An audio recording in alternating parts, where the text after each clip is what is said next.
One of my all-time favorite television shows is returning, and god damn it, man, they blew me away with the very first trailer for Daredevil Born Again. They gave me everything that I needed and more to be excited for the new season come March 4th. A trailer that showed us the fans that they made the right decision in going back on their original plans of what the show was originally meant to be. What could be one of 2025's best television shows really needed to come out swinging, and in this video, I'm going to break down why this was the best first trailer they could have given to us. To everyone watching the video, what was your favorite aspect of the trailer in terms of what we could expect to see, whether it's a character or if it's a potential storyline? Let me know down below in the comments. So like I just mentioned, I think that this trailer needed to do everything that it did in order to get people excited, and a lot of that comes from the fact that, for one, it was a well-made trailer, but also it showed us what it is exactly that Daredevil as a concept and as a character is going to bring to us that we love so much from the past with the original Netflix show. I'm really glad that they are bringing back all, or at least most, of the original Netflix characters, especially Karen and Foggy, who are played by the same actors.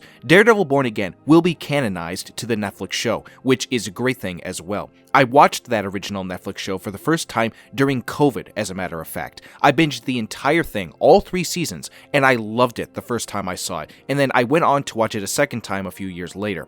Daredevil as a character is one of the most unique comic book characters ever, and this trailer gave us everything that we needed to see with representing the fabric of the world that this character is in. As much as I wish that they just straight up used the original default Daredevil theme without using the organs to do it in the trailer, I'm still glad that I know that that theme is coming back in some way, shape, or form. I mean, the She-Hulk show gave us a hint of that theme, so it seems like they will be bringing it back. It showed just enough violence to not give anything away too graphic that we will probably end up seeing. The Netflix show is known to have a lot of brutality and heavy gore in it. While we haven't seen the goriest stuff yet, I am at least excited to see that they are keeping with that more R-rated feel. The Echo show teased just a little bit of that with Kingpin in just how brutal he can be, and it seems like Born Again is going to go even bigger on that stuff and potentially could possibly be bigger than that Netflix show with the violence. Now, for anybody here who is fine-tuned into the industry as far as keeping up to date with all the Marvel news, you will know that this is not actually what the show originally was going to be. Based on many reports that had come out years and years ago, the show was originally going to be a 20-plus episode law procedural akin to a show like Law & Order. One of the big details that came out of those reports was that apparently Matt Murdock was not going to be suiting up as Daredevil at least until episode 4, according to those original plans. This really worried a lot of fans because it essentially told the fans that they were going to be focusing heavily on one aspect of the character, whereas the other big aspect of the character, his Daredevil persona, was going to be taking a back seat. I think that would have been a big mistake, personally, because the character is known for being the lawyer by day and the Daredevil vigilante by night. For as much as I adore all the lawyer stuff that they did in the Netflix show, I think it would have been way too overbearing if the lawyer stuff had taken up more time than Matt being Daredevil, which is almost just as important. You can't have the lawyer stuff be 80% of the show, and then the Daredevil stuff be 20%. You gotta find a good middle ground to where both can equally be represented, and it feel like you are actually telling a good story. A pure law procedural probably would have bored people very quickly, and the reason why the original Netflix show works so much is that the law stuff is not too overbearing to the point where you just don't care for those scenes. The law stuff in the Netflix show really works because you have that other side of the character that affects certain outcomes that the law stuff comes out of. I think season 2, with the storyline around Jon Bernthal's Punisher, is an example of that. It's a big reason why a lot of people say that that is their favorite storyline of the entire original show. Matt Murdock isn't just known as a lawyer, and I think that is what they were going for with the original plans. And so I'm just really happy that they turned that all around, and now it does seem like they are sticking true to the whole lawyer by day and vigilante by night aspect of the character. The other thing about Born Again that I'm very curious about, which is in some cases I believe a retcon, is everything around Kingpin in how he is now the mayor of New York City. For everyone here who remembers season 3, he did run for mayor in that final season. As we know, he never got the chance to do it because he was taken down by Matt.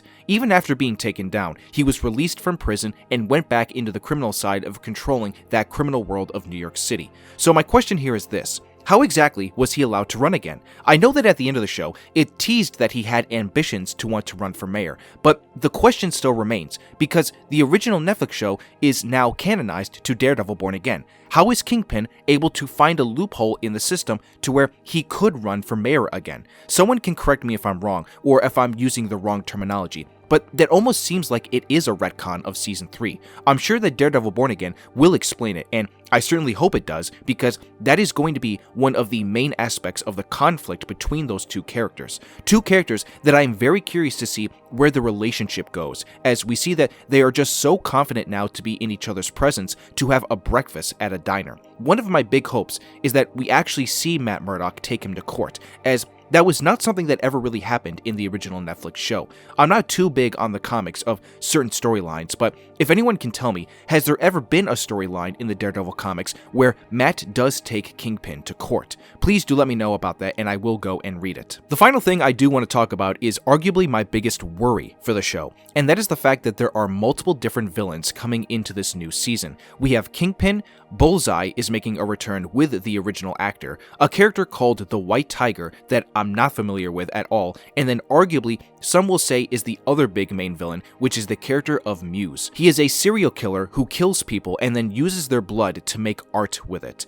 Unless I'm missing someone right there, you have 4 bad guys that Matt will have to deal with. As we know from past examples of comic book adaptations, there have been times where multiple villains were used in a film or television show. The 2 examples of where that just did not work at all was Spider-Man 3, and then personally, for me, the first Wonder Woman movie. I think both movies suffered greatly because it had 3 villains who just did not work. If villains don't work, then your conflict doesn't work, and that is a very big aspect of when you tell a story. I'm confident in the filmmakers that they can do a good job with this, as you've got the showrunner, who is one of the guys who worked on the Jon Bernthal Punisher show, and then the 2 main guys who both wrote and show-ran the Loki show. The Loki show is one of my favorite shows in the last 5 or so years, and Punisher Season 1 at least was damn good too. I'm confident that they can find a way to work around 4 villains into the show, but that will still be one of my biggest concerns going in. But overall, I would say everything else I am still very excited to see. But there you have it, that's my commentary on the first trailer for Daredevil Born Again. I can't wait to dive into this world again. But what do you all think of the trailer and my commentary on it? Leave your comments down below and let's have a nice and respectful conversation about it. I can't ask enough that you be respectful, as I do read all my comments to the best of my ability. Thank you for stopping by my channel. If you want to see more moving forward from me with regards to film and television and you enjoyed this video, hit the like button and subscribe if you are new here and turn on that notification bell. I'm trying to build a community on here and your support would be appreciated. That's a wrap, folks. I hope you all have a wonderful rest of the day, and I will see you all soon for the next video.